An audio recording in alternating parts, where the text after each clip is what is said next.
केंद्र सरकार में मंत्रिमंडल के सभी साथी, उपस्थित माननीय सांसदगण, सरकार के सभी कर्मचारी, अन्य महानुभाव, देवी और सज्जनों, क्रांति का महीना अगस्त और 15 अगस्त से पहले ये ऐतिहासिक अवसर हम एक के बाद एक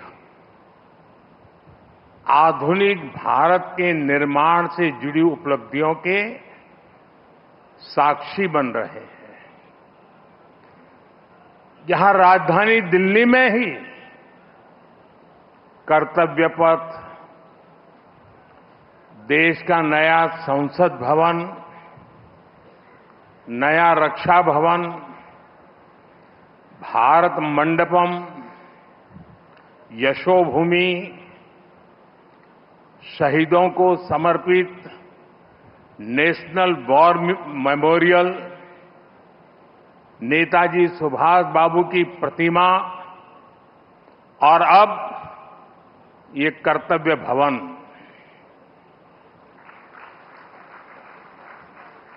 ये केवल कुछ नए भवन और सामान्य इंफ्रास्ट्रक्चर नहीं है। अमृत काल में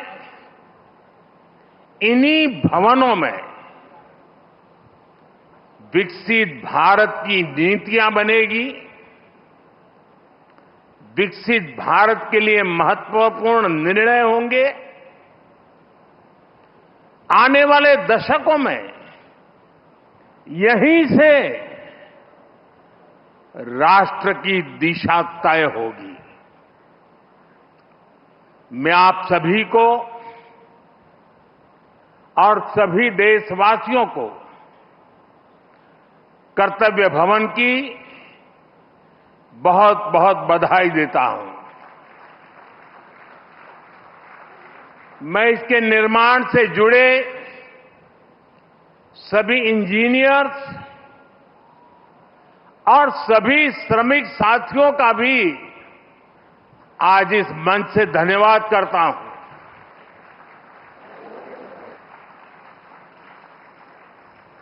साथियों, हमने इस इमारत को बहुत मंथन के बाद कर्तव्य भवन नाम दिया है।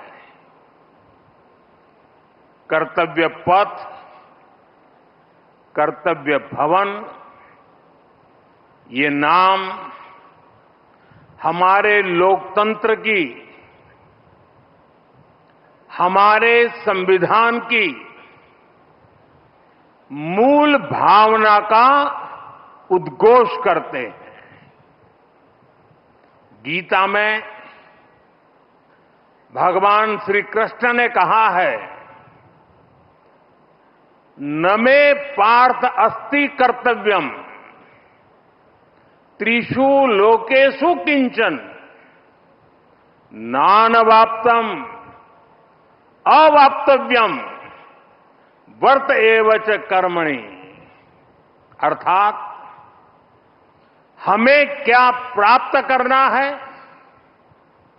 क्या प्राप्त नहीं करना है, इस सोच से ऊपर उठकर हमें कर्तव्य भाव से कर्म करना चाहिए।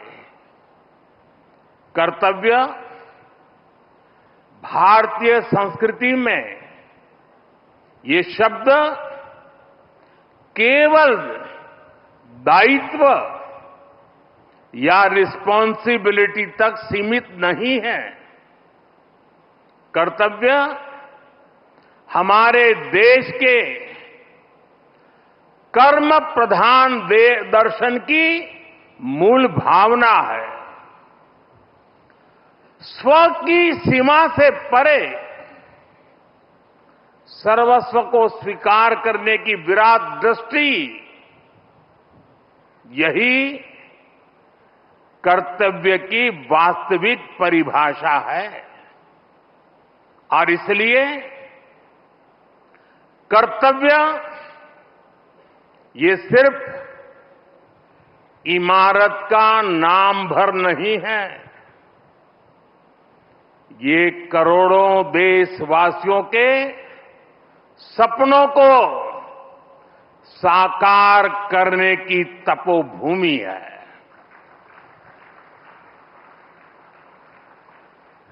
कर्तव्य ही आरंभ है,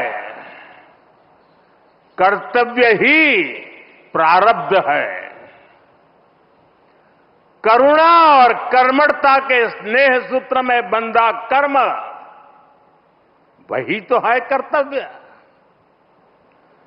सपनों का साथ है कर्तव्य, संकल्पों की आस है कर्तव्य, परिश्रम की पराकाष्ठा है कर्तव्य, हर जीवन में ज्योत जला दे वो इच्छा शक्ति है कर्तव्य।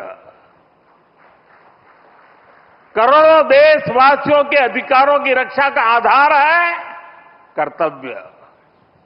मां भारती की प्राण ऊर्जा का ध्वजवाहक है कर्तव्य। नागरिक देवो भव के मंत्र का जाप है कर्तव्य। राष्ट्र के प्रति भक्ति भाव से किया हर कार्य है कर्तव्य। साथियों, आजादी के बाद दशकों तक देश की एडमिनिस्ट्रेटिव मशीनरी उन बिल्डिंगों से चलाई जाती रही है जो ब्रिटिश शासनकाल में बनी थी। आप भी जानते हैं, दशकों पहले बने इन प्रशासनिक भवनों में वर्किंग कंडीशन कितनी खराब थी। और अभी वीडियो में कुछ झलक भी देखी हमने। यहां काम करने वालों के लिए न पर्याप्त स्पेस है, न रोशनी है, न जरूरी वेंटिलेशन है। आप कल्पना कर सकते हैं, होम मिनिस्ट्री जैसी महत्वपूर्ण मिनिस्ट्री करीब 100 साल से एक ही बिल्डिंग में अपर्याप्त साधनों के साथ चल रही थी। इतना ही नहीं, भारत सरकार के अलग अलग मंत्रालय दिल्ली के 50 अलग अलग जगहों से चल रहे हैं। इनमें से बहुत सारे मंत्रालय तो किराए की बिल्डिंग में है। इनके किराए पर जितने रुपए खर्च हो रहे थे, वो अपने आप में बहुत बड़ा आंकड़ा है। और वैसे पूरा हिसाब लगाएं तो बहुत बड़ा है, लेकिन अगर मोटा मोटा हिसाब लगाएं तो 1,500 करोड़ रुपया प्रति वर्ष इसमें जाता है।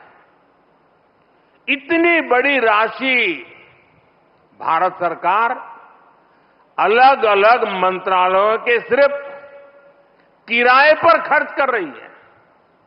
इसके अलावा एक और दिक्कत काम की वजह से स्वाभाविक है कि कर्मचारियों का यहां से वहां आना जाना भी होता है। अनुमान है कि हर रोज 8 से 10,000 कर्मचारियों को एक मंत्रालय से दूसरे मंत्रालय में आना जाना पड़ता है। अब इसमें भी सैकड़ों गाड़ियों का मूवमेंट होता है, खर्च होता है, सड़कों पर ट्रैफिक बढ़ता है, कितना समय खराब होता है। और इन सब से काम में भी इनएफिशिएंसी के सिवाय कुछ नहीं रहता है। साथियों, 21वीं सदी के भारत को 21वीं सदी की आधुनिक व्यवस्थाएं चाहिए, इमारतें भी चाहिए। ऐसी इमारतें जो टेक्नोलॉजी, सुरक्षा और सुविधा के लिहाज से बेहतरीन हो, जहां कर्मचारी सहज हो, फैसले तेज हो और सेवाएं सुगम हो।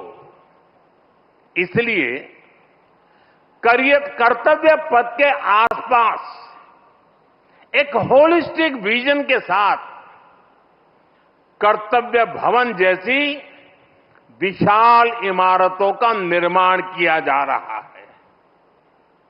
ये तो पहला कर्तव्य भवन पूरा हुआ है। अभी कई कर्तव्य भवनों का निर्माण तेजी से चल रहा है। ये ऑफिसेस जब आसपास शिफ्ट होंगे, नजदीक हो जाएगी, तो इससे कर्मचारियों को सही वर्क एनवायरनमेंट मिलेगा, जरूरी सुविधाएं मिलेगी, उनका टोटल वर्क आउटपुट भी बढ़ेगा और सरकार जो 1,500 करोड़ रुपए किराए पर खर्च कर रही है वो भी बचेगा। साथियों, कर्तव्य भवन की ये भव्य बिल्डिंग, ये सभी प्रोजेक्ट्स, नए डिफेंस कॉम्प्लेक्स, देश के तमाम बड़े इंफ्रास्ट्रक्चर प्रोजेक्ट्स, ये देश को पेश का सबूत तो है ही, ये भारत के वैश्विक विजन का प्रतिबिंब भी है। हम दुनिया को जो विजन दे रहे हैं, भारत खुद उन्हें किस तरह अंगीकार कर रहा है, ये हमारे इंफ्रास्ट्रक्चर डेवलपमेंट में दिखाई दे रहा है। हमने दुनिया को मिशन लाइफ दिया, हमने वन अर्थ, वन सन, वन ग्रिड का आइडिया विश्व के सामने रखा।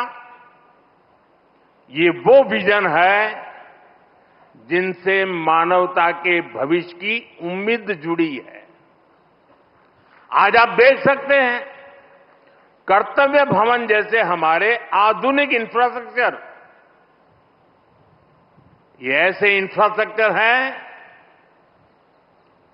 जिनकी आत्मा प्रो पीपल है और इनका स्ट्रक्चर प्रो प्लेनेट है। कर्तव्य भवन में भी रूफटॉप पर सोलर पैनल्स लगाए गए हैं। वेस्ट मैनेजमेंट के लिए एडवांस सिस्टम को इसमें इंटीग्रेट किया गया है। ग्रीन बिल्डिंग्स का विजन अब भारत में विस्तार ले रहा है। साथियों, हमारी सरकार एक होलिस्टिक विजन के साथ भारत के नवनिर्माण में जुटी है। देश का कोई भी हिस्सा आज विकास की धारा से अछूता नहीं है। अगर दिल्ली में संसद की नई इमारत बनी है तो देश में 30,000 से ज्यादा पंचायत भवन भी बने हैं। आज यहां एक और कर्तव्य भवन जैसी बिल्डिंग बन रही है तो साथ ही गरीबों के लिए 4 करोड़ से ज्यादा पक्के घर भी बनाए गए हैं। यहां नेशनल वॉर मेमोरियल बना है, पुलिस मेमोरियल बना है, तो देश में 300 से ज्यादा नए मेडिकल कॉलेज भी बनाए गए। यहां भारत मंडपम बना है तो देश में 1300 से ज्यादा नए अमृत भारत रेलवे स्टेशन भी बनाए जा रहे हैं। यहां बने यशोभूमि की भव्यता पिछले 11 साल में बने करीब 90 नए एयरपोर्ट में भी नजर आती है। साथियों, महात्मा गांधी कहते थे, अधिकार और कर्तव्य एक दूसरे से जुड़े हुए हैं। कर्तव्य के पालन से ही हमारे अधिकारों को बल मिलता है। हम नागरिक से कर्तव्य की अपेक्षा रखते हैं, लेकिन सरकार के तौर पर हमारे लिए भी कर्तव्य सर्वोपरि है। और जब कोई सरकार अपने कर्तव्यों को गंभीरता से पूरा करती है तो वो गवर्नेंस में भी नजर आता है। आप सभी जानते हैं, पिछला एक दशक देश में गुड गवर्नेंस का दशक रहा है। गुड गवर्नेंस और विकास की धारा रिफॉर्म्स की गंगोत्री से ही निकलती है। रिफॉर्म्स एक कंसिस्टेंट और टाइम बाउंड प्रोसेस है। इसलिए देश ने लगातार बड़े रिफॉर्म्स किए हैं।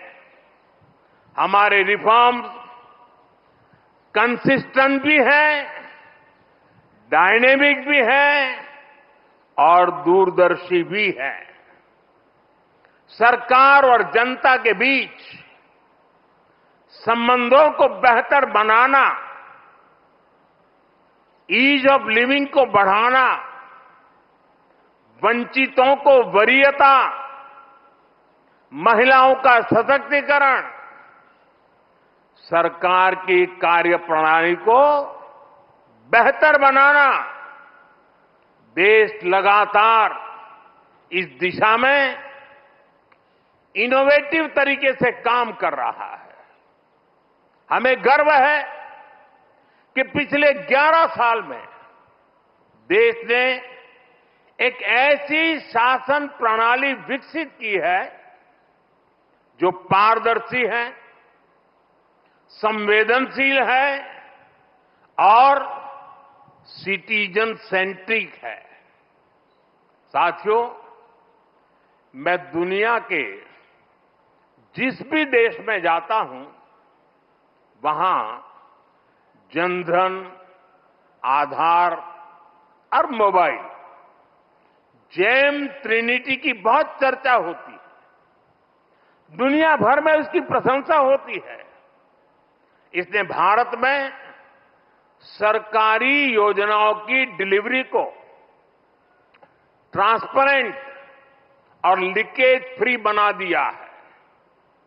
आज कोई भी ये जानकर हैरान रह जाता है कि देश में राशन कार्ड हो, गैस सब्सिडी पाने वाले हो, स्कॉलरशिप हो, ऐसी अलग अलग योजनाओं के करीब 10 करोड़ लाभार्थी ऐसे थे।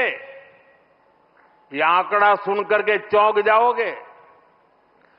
10 करोड़ लाभार्थी ऐसे थे जिनका कभी जन्म ही नहीं हुआ था। इनके नाम पर पहले की सरकारें पैसे भेज रही थी और वो पैसा इन फर्जी लाभार्थियों के नाम पर बिचौलियों के खाते में जा रहा था। इस सरकार में इन सभी 10 करोड़ फर्जी नामों को हटा दिया गया है और अभी ताजा आंकड़ा है कि इससे देश के 4,30,000 करोड़ रुपए से ज्यादा, 4,30,000 करोड़ रुपए से ज्यादा ये पैसे गलत हाथों में जाने से बचे हैं। आप कल्पना करिए, 4,30,000 करोड़ रुपए की चोरी। अब ये पैसा देश के विकास में काम आ रहा है। मतलब लाभार्थी भी खुश हैं और देश का संसाधन भी बचा है। साथियों, सिर्फ करप्शन और लीकेज ही नहीं, अनावश्यक नियम कायदे भी नागरिकों को परेशान करते हैं। इनसे सरकार की डिसीजन मेकिंग प्रोसेस स्लो होती थी। इसलिए हमने 1500 से ज्यादा पुराने कानून समाप्त कर दिए। कई कानून तो अंग्रेजों के जमाने के थे, जो इतने दशकों बाद भी रोड़ा बने हुए थे। हमारे यहां कानूनों के कंप्लायंस का भी बहुत बड़ा बर्डन रहा है।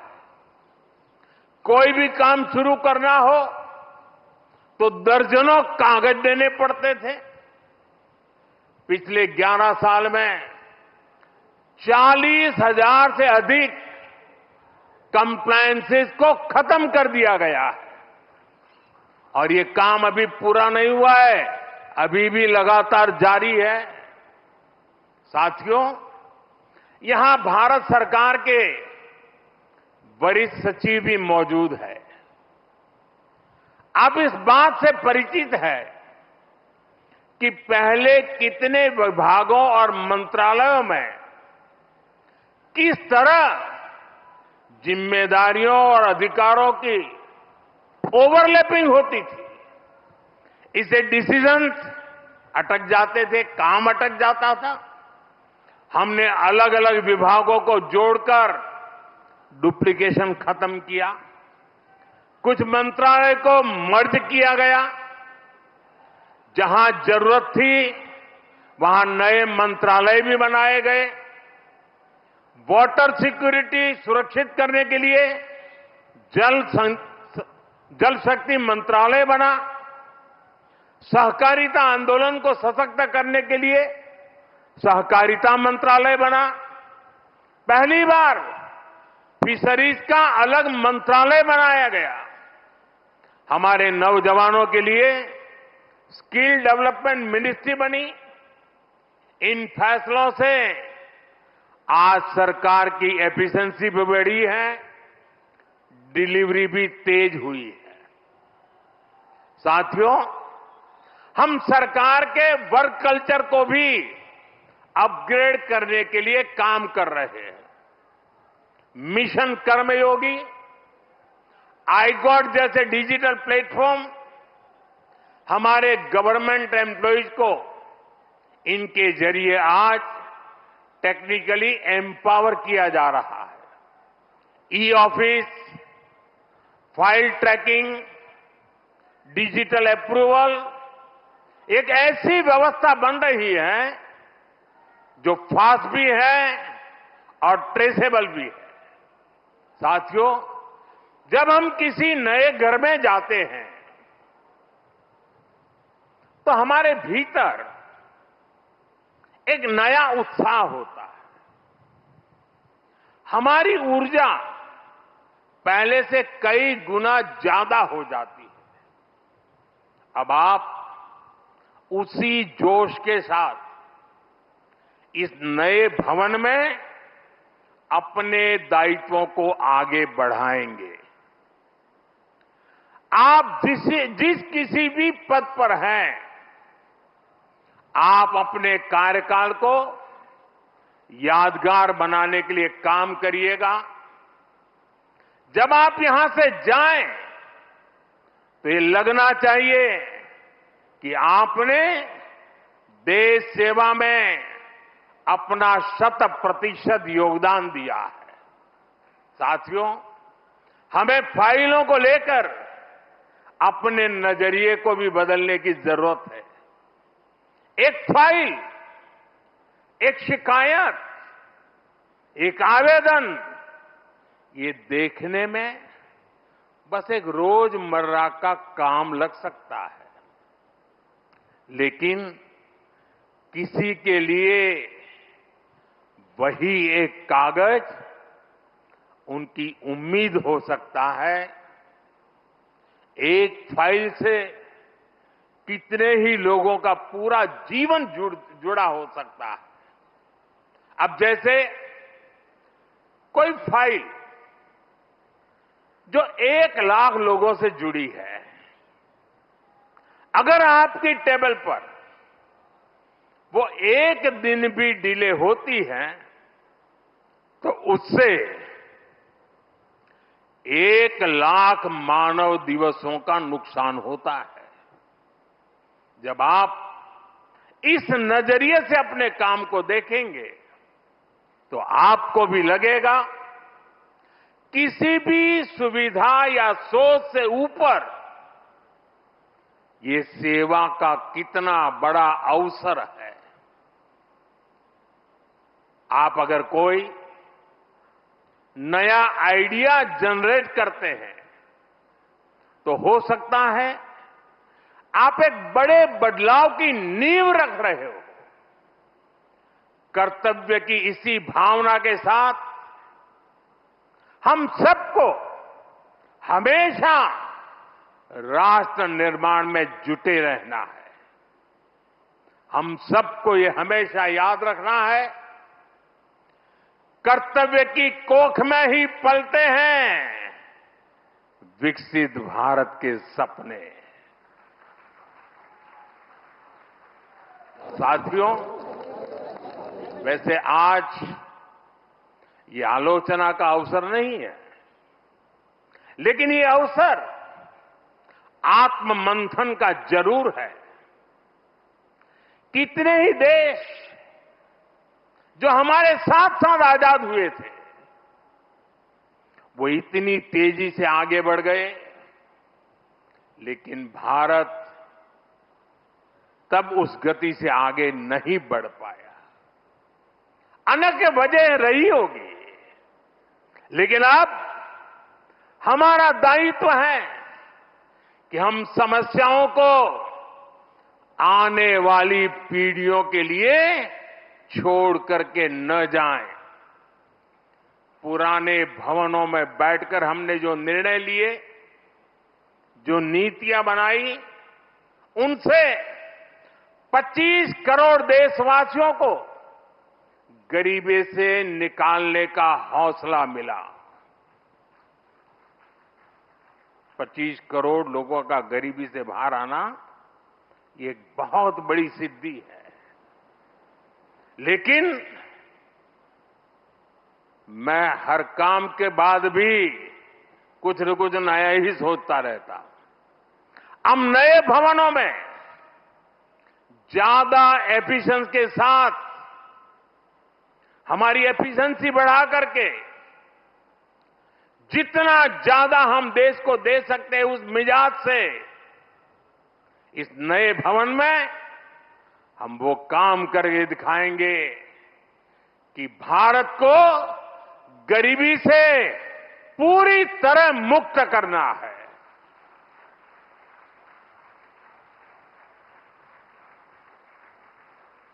इन्हीं भवनों से विकसित भारत का सपना साकार होगा। ये लक्ष्य हम सबके प्रयासों से ही पूरा होगा। हमें मिलकर भारत को दुनिया की तीसरी सबसे बड़ी इकोनॉमी बनाना है। हमें मिलकर मेक इन इंडिया और आत्मनिर्भर भारत की सक्सेस स्टोरी लिखनी है। हमारा संकल्प होना चाहिए, हम अपनी और देश की प्रोडक्टिविटी को स्केल अप करेंगे। जब टूरिज्म की बात हो, पूरी दुनिया से लोग भारत आए। जब ब्रांड्स की बात हो, तो दुनिया की नजर इंडियन ब्रांड्स पर जाए। जब एजुकेशन की बात हो, तो विश्व से स्टूडेंट्स भारत आए। हम भारत की ताकत को बढ़ाने के लिए क्या कुछ कर सकते हैं, ये भी हमारे जीवन का ध्येय होना चाहिए। साथियों, जब सफल राष्ट्र आगे बढ़ते हैं, तो अपनी सकारात्मक विरासत को त्यागते नहीं हैं, वो उसे संरक्षित करते हैं। आज विकास और विरासत के इसी विजन पर हमारा भारत आगे बढ़ रहा है। नए कर्तव्य भवन के बाद ये नॉर्थ और साउथ ब्लॉक भी भारत की महान विरासत का हिस्सा बनेंगे। नॉर्थ और साउथ ब्लॉक को देश की जनता के लिए युगे युगीन भारत इस संग्रहालय के रूप में बदला जा रहा है। देश का हर नागरिक यहां जा सकेगा, देश की ऐतिहासिक यात्रा के दर्शन कर सकेगा। मुझे विश्वास है हम सब यहां की विरासत को, यहां की प्रेरणाओं को साथ लेकर कर्तव्य भवन में प्रवेश करेंगे। मैं एक बार फिर देशवासियों को कर्तव्य भवन की बहुत बहुत बधाई देता हूं। बहुत बहुत धन्यवाद।